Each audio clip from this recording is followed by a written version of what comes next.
Hey guys, welcome back to my channel. Today I'm bringing you my July wrap up. So in the month of June I read 5 books. So the first book I read on the month of July was The Kiss of Deception by Mary A. Pearson, and I give this book 2 out of 5 stars. So this book is about a princess who runs away on her wedding day, and unbeknownst to her, she was actually being followed by the prince she jilted and an assassin sent by a nearby kingdom. Now, I actually thought that the fact that the readers didn't know who's who, as in who's the prince and who is the assassin, was clever. But for the most part, nothing happens in this book. And it's meant to be a high fantasy book. Now, I've read a lot of high fantasy books, and most of them are action-packed. For most of the book, nothing happens. We see her just being a barmaid. I tried to finish this book, as I said, because I don't like talking about books without finishing them. So I struggled for nearly 3 weeks to finish this book. The story picks up towards the end, and I found it interesting when they went into the camps, and I really liked it when they showed the sort of like magic she was trying to learn, her gift. I understand she wanted to marry someone she loves, but get a grip now. If anything, you were sort of selfish because you know you're a princess, and that's something that happens.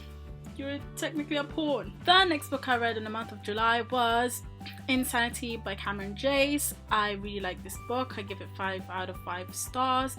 This is a retelling of Alice's Adventures in Wonderland. The only thing I didn't like about this book was the fact that it didn't have any pages. I think the author's trying to be clever that way because, you know, it's a bit insane if you don't have page numbers on your books. And also the format itself, it was a bit weird because in a chapter, some of the pages are not full, so it could be halfway full, and then the next page it was really full, but you know that it's the same chapter, which is really weird. Again, the writer's trying to show insanity or craziness, which is quite interesting. And towards the end, you don't actually know if whatever happens to her or whatever adventure she went through was real, and maybe she was just hallucinating because she is in an asylum and she's insane. The third book I read in the month of July was Arrowfire by Sarah J. Maas. This is the third book on the Throne of Glass series, and I really love it. Of course, it's a Sarah J. Maas book. So many things has happened. I love the fact that they've changed sort of the setting because of the fact that Selena is now in Wendlin, and you get to see a different world, as well as seeing everyone in Adalin as well. So I love the different point of views. I love the new characters, especially the witches. I thought they were very interesting, especially the way their dynamics work, their rules and regulation. And Rowan, let's just take a minute to admire Rowan.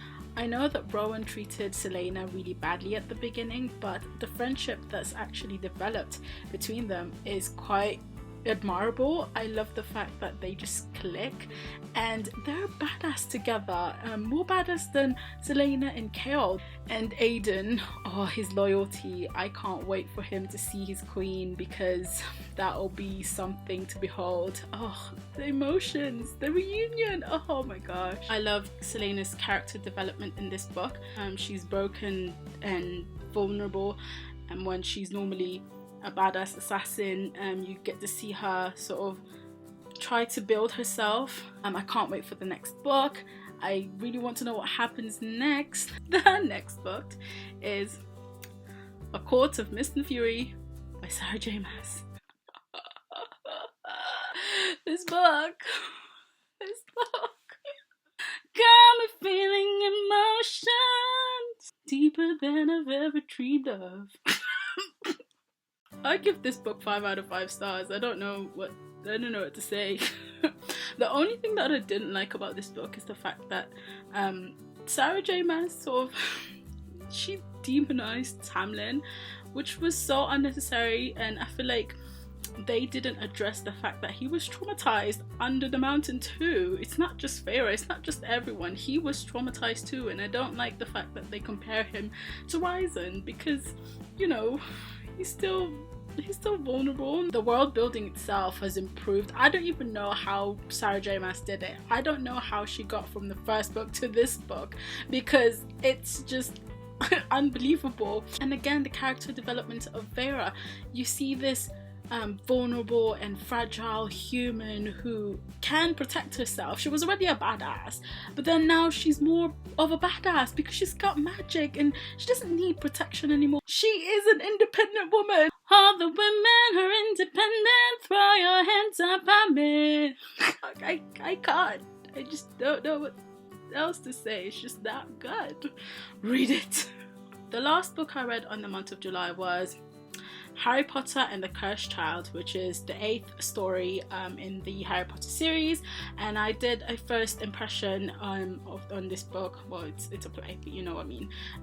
I went crazy and I didn't sleep. I really enjoyed reading this play, and I really do hope that I get to see it on theatre, because it would just be so amazing to see how they play out the magic element in a play. I mean, in movies it's easy to do because of the CGIs.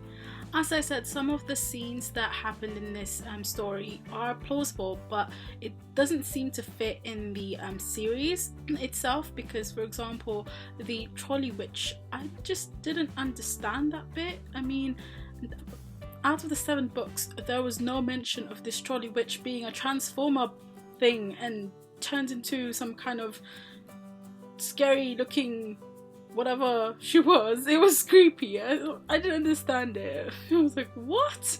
Why is this here? I think it has to be seen as some kind of extra bonus story. I do love the characters in this, their relationship with each other, especially Scorpius.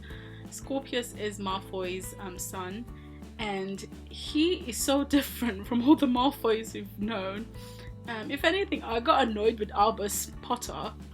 That is it for today, guys. Hope you like my wrap up. Please leave a comment and let me know what you think of all the books. I hope you like this video. Please give it a thumbs up, and also don't forget to subscribe, and I shall see you on my next video. See you guys later. Bye.